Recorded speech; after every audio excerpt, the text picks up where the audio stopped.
जय हिंद मेरे प्यारे साथियों।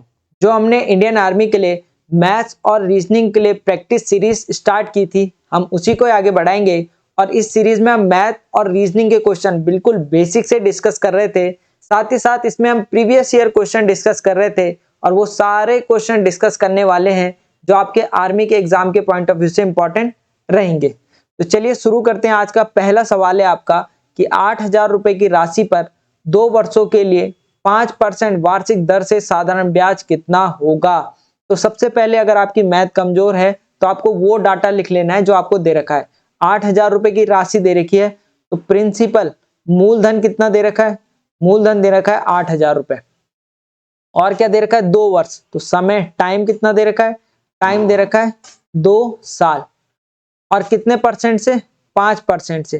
तो 5% क्या हो गया, दर हो गया, रेट हो गया। ठीक है, आप इस तरीके से समझो कि आपने बैंक में 8,000 रुपए जमा कराए और 2 साल के लिए जमा कराए और बैंक वाले ने कहा कि इन 2 सालों में जो आपने पैसा जमा कराया है आपको हम उसमें 5% के हिसाब से ब्याज देंगे। तो आपने बैंक वाले से पूछ दिया कि सर आप मुझे कितना ब्याज दोगे। तो देखो कैसे बताएगा वो कहेगा साधारण ब्याज है। तो साधारण ब्याज का फॉर्मूला क्या होता है, साधारण ब्याज जिसे आप बोलते हो सिंपल इंटरेस्ट। इसका सिंपल सा फॉर्मूला होता है प्रिंसिपल मूलधन जो पैसा आप बैंक में जमा करा रहे हो इनटू रेट दर जिस हिसाब से बैंक आपको पैसे दे रहा है, जितने परसेंट के हिसाब से बैंक आपको पैसा देगा, और टाइम समय जितने साल के लिए आप उस पैसे को जमा कराओगे अपॉन 100। इस फॉर्मूले में आप वैल्यू पुट करते हुए चलोगे तो बोलोगे प्रिंसिपल आपने 8,000 रुपए बैंक में जमा कराया और बैंक ने कहा कि सर हम आपको 5% के हिसाब से ब्याज देंगे। तो आपने कहा जी सर आप 2 सालों के लिए हमारा पैसा जमा करवा दो। ठीक है, तो 8,000 2 जीरो से 2 जीरो कट गए, 5 दूनी हो गया 10 और 80 इंटू 10 करोगे तो कितना आ जाएगा, 800 रुपए। ठीक है, तो साधारण ब्याज कितना आ गया, तो आप बोलोगे कि बैंक आपको ब्याज के तौर पर कितने रुपए एक्स्ट्रा देगा, 800 रुपए ब्याज देगा भाई। अगला सवाल आपसे कह रहा है कि एक ट्रेन 360 किलोमीटर की दूरी 4 घंटे में तय करती है तो ट्रेन की गति क्या होगी या ट्रेन की चाल ज्ञात कीजिए। तो देखो हमारे पास दूरी दे रखी है, डिस्टेंस कितनी दे रखी है, तो तब आप बोल रहे होंगे कि डिस्टेंस दे रखी है 360 किलोमीटर 4 घंटे में। तो समय कितना दे रखा है, टाइम कितना दे रखा है, तो वो दे रखा है 4 आवर, 4 घंटे। और चाल बराबर मेरे पास क्या होता है, स्पीड इक्वल टू क्या होता है, तो आप बोलोगे स्पीड इक्वल टू होता है डिस्टेंस, डिस्टेंस मतलब दूरी, speed equal to distance upon time, दूरी बटे समय। फॉर्मूले में वैल्यू पुट करते हुए चलेंगे, 360 किलोमीटर और समय दे रखा है कितना, 4 घंटे। तो काटो, 4 9 36, 90 किलोमीटर पर आवर से वो चल रही होगी गाड़ी, ट्रेन। ठीक है, 90 का है, ऑप्शन बी आपके पास राइट आंसर रहेगा। आगे कह रहा है एक समकोण त्रिभुज है आपके पास। समकोण त्रिभुज का आधार और ऊंचाई दे रखी क्रमशः 6 सेंटीमीटर और 8 सेंटीमीटर। तो इसका क्षेत्रफल क्या होगा। तो त्रिभुज का एक बेसिक सा फॉर्मूला होता है जो आपको पता होना चाहिए। क्या होता है, half base into height. Base मतलब आधार गुणा ऊंचाई, ऊंचाई जिसे आप बोलते हो हाइट और आधार को बोलते हैं बेस। तो सिंपल, आधार और ऊंचाई 6 और 8 दे रखा है तो हाफ इंटू आधार दे रखा है 6, ऊंचाई दे रखी है 8। काट दोगे, 2 तिया 6, 8 तिया 24 सेंटीमीटर स्क्वायर। ठीक है, कौन सा ऑप्शन है आपका, ऑप्शन ए। अगला सवाल आपसे कह रहा है कि एक वस्तु को 1200 रुपए में खरीदी गई है और इसे 1500 रुपए में बेचा गया है तो इसका लाभ प्रतिशत ज्ञात करो। तो जब भी कोई वस्तु आप खरीदते हो उसे क्या बोलते हो, क्रय मूल्य उसे कहा जाता है, कॉस्ट प्राइस उसे कहा जाता है। तो कॉस्ट प्राइस कितना है, 1200 रुपए, 1200 रुपए में खरीद रहा है और 1500 रुपए में बेच रहा है। तो विक्रय मूल्य क्या हो गया, सेलिंग प्राइस कितनी हो गई, 1500 रुपए। मैंने आपसे कहा कि आपने एक वस्तु 1200 में खरीदी और 1500 में बेच दी तो आपको लाभ होगा या हानि। तो आप बोलोगे सर हमें तो लाभ होगा, कितने रुपए का, तो आप बोलोगे 300 रुपए का। लाभ कितने का होगा, 300 रुपए का। पर यहाँ क्या पूछ रहा है, लाभ प्रतिशत ज्ञात करो। तो लाभ प्रतिशत का फॉर्मूला क्या होता है, तो आप बोलोगे लाभ प्रतिशत बराबर होता है जितने रुपए का लाभ हुआ, जितने रुपए का क्या हुआ, प्रॉफिट हुआ, ये प्रॉफिट परसेंट का फॉर्मूला होता है, अपॉन सीपी क्रय मूल्य। लाभ हो चाहे हानि हो किस पर कैलकुलेट करेंगे, कॉस्ट प्राइस पर, परसेंटेज में बदलने के लिए इनटू 100। कितने रुपए का लाभ हो रहा है? 300 रुपए का लाभ। कॉस्ट प्राइस कितनी है? 1200 रुपए। परसेंटेज में बदलने के लिए इनटू 100। देखो, 2 जीरो से 2 जीरो कट गए, 3 4 जा 12, 4 काटा आपने कितनी बार? 25। 25% का आपको क्या हो गया? प्रॉफिट आ गया। ऑप्शन बी आपके पास राइट आंसर रहेगा। अगला सवाल आपके पास कह रहा है कि स्क्वायर रूट ऑफ 196 का मान क्या होगा? 196 किसका रूट होगा? ठीक है, तो एक तरीका तो ऑप्शन मेथड कि ऑप्शन को 2 बार मल्टीप्लाई करो, जहां 196 आ गया वो आंसर। 12 इंटू 12 कितना होता है? तो 12 इंटू 12 होता है 144। 16 इंटू 16 कितना होता है? तो 16 इंटू 16 होता है 256। ऐसे 14 इंटू 14 कर रहे होंगे तो ये आता है आपके पास 196। तो 196 है तो आप बोलोगे 14 आपके पास राइट आंसर रहेगा। दूसरा तरीका क्या है कि 196 के गुणनखंड कर दो। गुणनखंड मतलब फैक्टर कर दो। कैसे? देखो, क्या है आपके पास? 196, 2 से किया आपने, 2 9 जा 18, कैरी हो गया 1, 2 8 जा 16, 2 से किया 2 4 जा 8, कैरी हो गया 1, 2 9 जा 18, 7 से किया 7 7 जा 49 और 7 1 जा 7। तो 196 के फैक्टर आ गए, तो अंडर रूट में, तो अंडर रूट में लिख दो क्या क्या है? 2 इंटू 2 इंटू 7 इंटू 7। अब ये स्क्वायर रूट है ना, तो स्क्वायर रूट में कितने के पेयर बनते हैं? 2 2 के पेयर बनते हैं, और वो रूट से बाहर आ जाते हैं। ये 2 का पेयर बना, ये 2 रूट से बाहर आ गया, और ये 7 का एक पेयर रूट से बाहर आ गया। 7 दूनी 14 आपके पास राइट आंसर रहेगा। अब ये स्क्वायर रूट है तो 2 2 के पेयर बन रहे हैं। क्यूब रूट होता तो कितने के पेयर बनते? तो आप बोलते 3 3 के पेयर बनते। समझ गए? चलो एक और एग्जांपल ले लेता हूं मैं आपके पास। कौन सा लूं? 36 ले लूं सिंपल। तो देखो कैसे पेयर बनाएंगे। अंडर रूट 36 किसका होगा? आप सबको पता है 36 होता है 6 का। ठीक है, पेयर बनाना सिखा रहा हूं। 2 एकम 2, कैरी हो गया 1, 2 8 जा 16, 2 से क्या 2 9 जा 18, 3 3 जा 9, 3 1 जा 3, ये फैक्टर कर दिए। अब इन सबको रूट के अंदर लिख लो। क्या क्या वैल्यू आई आपके पास? तो आपके पास आई 2 इंटू 2 इंटू 3 इंटू 3। अब ये क्या है? स्क्वायर रूट है। ठीक है, वर्ग मूल है, तो 2 2 के पेयर बनेंगे, तो ये 2 रूट से बाहर आ जाएगा और ये 3 रूट से बाहर आ जाएगा, और मल्टीप्लाई का साइन, 3 दूनी 6 आपके पास राइट आंसर रहेगा। ठीक है, बाकी आप ऑप्शन मेथड से भी कर सकते हो 2 बार मल्टीप्लाई करके। आगे सवाल कह रहा है कि एक घन का कुल पृष्ठीय क्षेत्रफल 384 वर्ग सेंटीमीटर है, इसकी एक भुजा क्या होगी? घन की बात कर रहा है, आपको पता होना चाहिए घन का पृष्ठीय क्षेत्रफल क्या होता है। पृष्ठीय क्षेत्रफल, तो आप बोल रहे होंगे कि घन का पृष्ठीय क्षेत्रफल होता है 6a square, total surface area of a cube. घन का पृष्ठीय क्षेत्रफल 384 दे रखा है, तो 384 इक्वल टू 6a स्क्वायर। ये 6 कहां चले जाएगा? डिवाइड में चले जाएगा। अब 6 ये डिवाइड में चले जाएगा, तो यहां से आप क्या कह रहे होंगे? 384 अपॉन 6, 6 से किया 6 छक्के 36, 2 बज गया 24, 24 6 चक्कू 24, मतलब ए स्क्वायर की वैल्यू कितनी आ गई? 64। अगर ए स्क्वायर की वैल्यू 64 आ गई, तो मुझे बताओ इस तरफ से स्क्वायर हटता है और इस तरफ क्या लगेगा? तो आप बोलोगे स्क्वायर रूट लगेगा। तो यहां से आप क्या बोल रहे होंगे? ए इक्वल टू अंडर रूट 64। और आपको नहीं पता अगर 64 किसका होता है, तो वही फैक्टर करो, करो वही 64 के फैक्टर करो, जल्दी जल्दी कॉपी में करो। 2 3 जा 6, 2 2 जा 4, 2 से किया 2 16 32, 2 से किया 2 8 16, 2 से किया 2 चौको 8, 2 दूनी 4 और 2 एकम 2। ये मेरे पास 64 के फैक्टर आ गए। किसके फैक्टर आ गए? 64 के। अब यहां लिख लेता हूं, देखो 64 के फैक्टर क्या क्या है मेरे पास? 2 into 2 into 2 into 2 into 2 into 2। ठीक है, अब देखो कितने के पेयर बनेंगे? तो रूट है तो 2 2 के पेयर, ये रूट से बाहर आ गया, एक 2 और रूट से बाहर आ गया, एक 2 और रूट से बाहर आ गया, तो कितने रूट बाहर से आ गए? 1 2 3 जो है 2 रूट से बाहर आ गए। 2 दूनी 4, 4 दूनी 8, 8 आपके पास क्या रहेगा? राइट आंसर रहेगा। और वैसे भी जिसको डायरेक्ट पता है 64 किसका होता है? 8 का, तो 8 आपके पास राइट आंसर रहेगा। और ए क्या है? ए भुजा है। हाँ, 6a स्क्वायर मतलब ए भुजा है। आगे सवाल कह रहा है कि दो संख्याओं का योग 50 है, यदि पहली संख्या 30 हो तो दूसरी संख्या ज्ञात करो। तो सिंपल है, दो संख्याओं का योग अगर 50 है, एक संख्या 30 है, तो दूसरी 20 होगी। ठीक है, बट जिसकी मैथ कमजोर है उसको मैं बता देता हूं। दो संख्याएं मतलब फर्स्ट नंबर पहली संख्या, ठीक है, प्लस दूसरी संख्या सेकंड नंबर, इक्वल टू कितना है 50 है, दो संख्याओं का योग 50 है, पहली संख्या 30 है तो पहली संख्या 30 ले लो, दूसरी संख्या निकालनी है, सेकंड नंबर निकालना है, दूसरी संख्या इक्वल टू 50। अब ये 30 यहां चले जाएगा तो माइनस का हो जाएगा, तो दूसरी संख्या क्या आ जाएगी, तो दूसरी संख्या आपके पास क्या आ जाएगी 50 माइनस 30, तो दूसरी संख्या आ जाएगी 20। ठीक है, चलो अगला सवाल आपसे कह रहा है कि दो संख्याओं का अंतर 25 है, यदि पहली संख्या 45 हो तो दूसरी संख्या क्या होगी। दो संख्याओं का अंतर कितना दे रखा है 25 दे रखा है, तो मैंने मान लिया पहली संख्या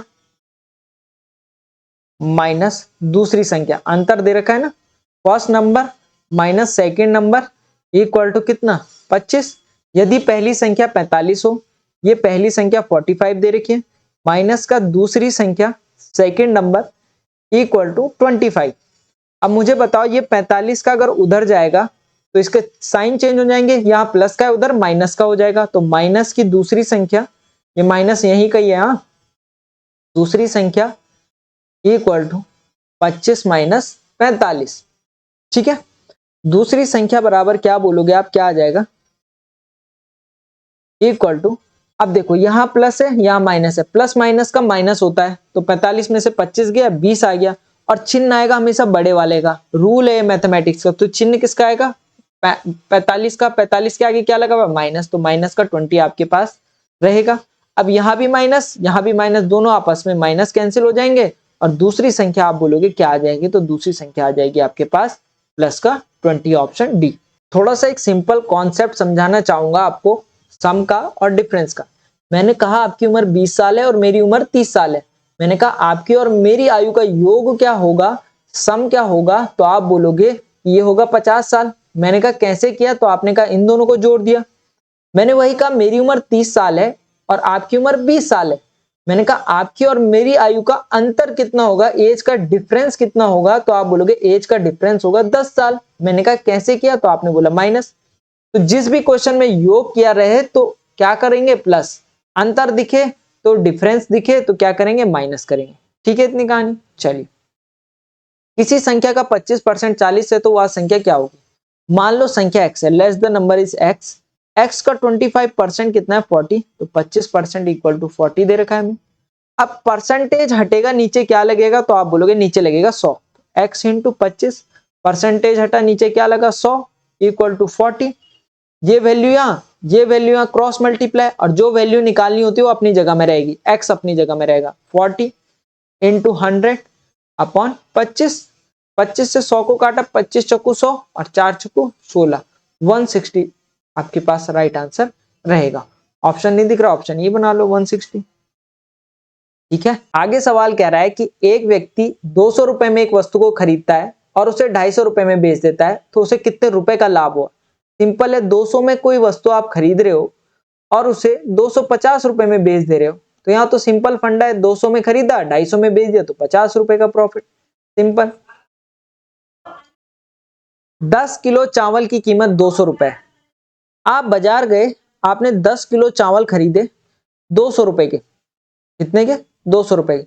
मुझे बताओ 1 किलो कितने का होगा, तो आप बोलोगे 1 किलो होगा 200 अपॉन 10, जीरो से जीरो कट गया, मतलब 1 किलो 20 रुपए का आ रहा है। अगर 1 किलो 20 रुपए का आ रहा है तो 5 किलो कितने का आएगा, तो 5 किलो आ जाएगा 5 गुणा 20, 5 दूनी 10, 100 रुपए का। डायरेक्ट भी आप कर सकते थे, अगर 10 किलो 200 के हैं तो 5 किलो आधा कर दो, 10 का आधा 5 किलो, ठीक है, 200 का आधा 100 रुपए।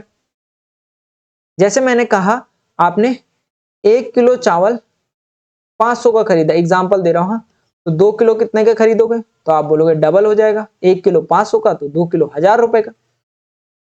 सिंपल, इसी तरीके से दिमाग लगाना पड़ता है, इजी क्वेश्चन है। एक आदमी के पास 500 रुपए, वह 20% खर्च कर देता है, तो उसे कितने रुपए खर्च किए होंगे। 500 रुपए टोटल आदमी के पास है, 20% खर्च किए हैं, तो 500 का 20% निकाल दो, परसेंटेज हटेगा नीचे क्या लगेगा 100 लगेगा, तो 20 अपॉन 100, 2 जीरो से 2 जीरो कट गए, 5 दूनी 10 और 1 जीरो, 100 रुपए उसने खर्च किए। ठीक है, कितने रुपए खर्च किए 100 रुपए। एक कक्षा में 30 छात्र हैं और 40% छात्र लड़के हैं, तो कक्षा में कितने लड़के होंगे, ये सवाल आपसे पूछ रहा है। अगर टोटल छात्र 30 हैं और 40% लड़के हैं, तो 30 का 40% निकाल लेंगे परसेंटेज हटेगा नीचे क्या लगेगा, तो तब आप कह रहे होंगे परसेंटेज हटेगा नीचे 100 लगेगा।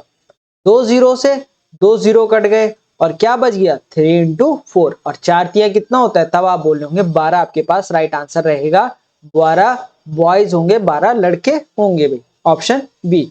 अगला सवाल आपसे कह रहा है कि एक दुकान पर 3 सेब की कीमत 45 रुपए है तो 8 सेब की कीमत क्या होगी। तो देखो अगर 3 सेब 45 रुपए के आ रहे हैं, कितने 3 सेब 45 रुपए के आ रहे हैं, तो एक सेब कितने का आएगा, तो आप कह रहे होंगे कि एक सेब आएगा आपका 45/3। 3 से कैंसिल कर रहे होंगे, 3 एकम 3 कैरी हो गया 1, 3 5 15, मतलब एक सेब 15 रुपए का आ रहा है, एक सेब 15 रुपए का आ रहा है। ठीक है, तो 8 सेब कितने के आएंगे, तो आप बोलोगे एक सेब 15 का, तो 8 इंटू 15 करेंगे तो 8 सेब की कीमत आ जाएगी। 15 अट्ठे कितना होता है, 15 अट्ठे होता है 120 रुपए। ठीक है, 120 रुपए। किसी आयत का क्षेत्रफल 48 वर्ग मीटर है, यदि उसकी लंबाई 6 मीटर है तो उसकी चौड़ाई क्या होगी। तो आयत का क्षेत्रफल दे रखा है, एरिया ऑफ अ रेक्टेंगल दे रखा है, आयत का क्षेत्रफल, ठीक है, कितना दे रखा है 48। इसे इंग्लिश में बोलते हैं एरिया ऑफ अ रेक्टेंगल। क्या होता है रेक्टेंगल, जिसके आमने सामने की भुजाएं क्या होती है, बराबर होती है, उसे हम आयत कहते हैं, उसे हम रेक्टेंगल कहते हैं। इसकी लंबाई दे रखी है, लेंथ दे रखी है आपको, लेंथ कितनी है 6 मीटर है, तो उसकी चौड़ाई क्या होगी, ब्रीथ आपसे पूछ रहा है चौड़ाई क्या होगी। ठीक है, मुझे बताओ आयत का क्षेत्रफल होता क्या है, तो आप बोलोगे सर आयत का क्षेत्रफल होता है लंबाई गुणा चौड़ाई। एरिया ऑफ अ रेक्टेंगल क्या होता है, एरिया ऑफ अ रेक्टेंगल होता है लेंथ लंबाई इंटू ब्रेथ चौड़ाई, यही होता है। देखो आयत का क्षेत्रफल area of a rectangle 48, length कितनी 6 मीटर और फाइंड द ब्रेथ चौड़ाई निकालनी है। ये 6 कहां चले जाएगा डिवाइड में, तो यहां से आप बोलेंगे 48/6, काट रहे होंगे 6 सत्ते 42, 6 अठे 48, चौड़ाई कितनी आ जाएगी, चौड़ाई आपके पास आ जाएगी 8 मीटर। ऑप्शन बी आपके पास राइट आंसर रहेगा। चलिए अगला सवाल, 4 किलो चावल की कीमत 240 रुपए। देखो 4 किलो कितने रुपए के हैं 240 रुपए के, 7 किलो कितना होगा, तो 4 किलो अगर 240 के हैं तो 1 किलो कितना हो जाएगा 240/4, 4 छके 24, 1 किलो 60 रुपए का होगा। तो 7 किलो की बात कर रहा है तो 7 किलो कितने के होंगे, तो 7 इंटू 60 करेंगे तो 6 सत्ते 42 होता है, 420 रुपए आपके पास राइट आंसर रहेगा। अगला सवाल कह रहा है कि एक कक्षा में 40 छात्र हैं, यदि 3/8 लड़के हैं तो कक्षा में कुल लड़कों की संख्या क्या होगी। तो 40 स्टूडेंट है तो 40 का कितना निकाल लेंगे 3/8, क्योंकि 3/8 लड़के हैं, 8 पंजे 40 होता है, 5 तिये 15 होता है, तो 15 बॉयज होंगे, क्या होंगे 15 लड़के होंगे। ऑप्शन डी आपके पास राइट आंसर रहेगा। आगे आपके पास रीजनिंग के 5 क्वेश्चन है। सवाल 2023 में आया हुआ है आर्मी के एग्जाम में। सवाल में आपको एक सीरीज दे रखी है और इस सीरीज में ऐसे कह रहा है कि इस श्रृंखला में ऐसे कितने साथ हैं, ऐसे कितने साथ हैं जिसके ठीक पहले 9 आता हो। तो ठीक पहले क्या आना चाहिए 9 आना चाहिए और ठीक बाद 6 आना चाहिए, ठीक बाद 6 आना चाहिए। पहली कंडीशन पहले 9 आना चाहिए, दूसरी कंडीशन बाद में 6 आना चाहिए, ऐसे कितने साथ हैं। तो सबसे पहले आपको साथ देखने होंगे कि साथ कितने, एक साथ यहाँ पे है, एक साथ यहाँ पे है, एक साथ यहाँ पे, एक साथ यहाँ पे, एक साथ यहाँ पे, ये टोटल आपके पास 7 है। अब 7 के पहले 9 होना चाहिए, 7 के पहले कुछ है नहीं है, तो ये वो 7 नहीं होता जो इस कंडीशन को सेटिस्फाई करेगा। ये दूसरा 7 है, पहले 9 है और बाद में 6 है। एक साथ हमें ऐसा मिल गया है जिसके पहले 9 है और बाद में 6 है। इसके पहले क्या है 9 और बाद में क्या है 2, ये नहीं हो सकता क्योंकि बाद में क्या चाहिए 6 चाहिए। इसके पहले क्या है 9, बाद में क्या है 6, दूसरा 7 हमें मिल चुका है। 7 के पहले 4 है, ये भी 7 नहीं हो सकता। तो इस पूरी सीरीज में ऐसे 2 7 हैं जिसके पहले तो 9 है और बाद में 6 है। तो इस तरीके से आपको ये चेक करना है। सवाल कह रहा है कि CAT कैट को लिखते हैं 24, SAD को लिखता है 24, तो C को क्या लिखेगा SHE। अब देखो सबसे पहले आपको अल्फाबेट के पता होना चाहिए कि कौन से अल्फाबेट में कौन सी नंबरिंग आती है।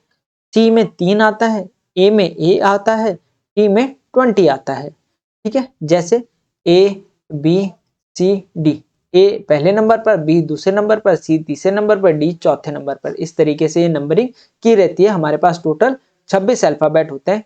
इस तरीके से सी 3 में आता है, ए पहले में आता है और 20 में टी आता है।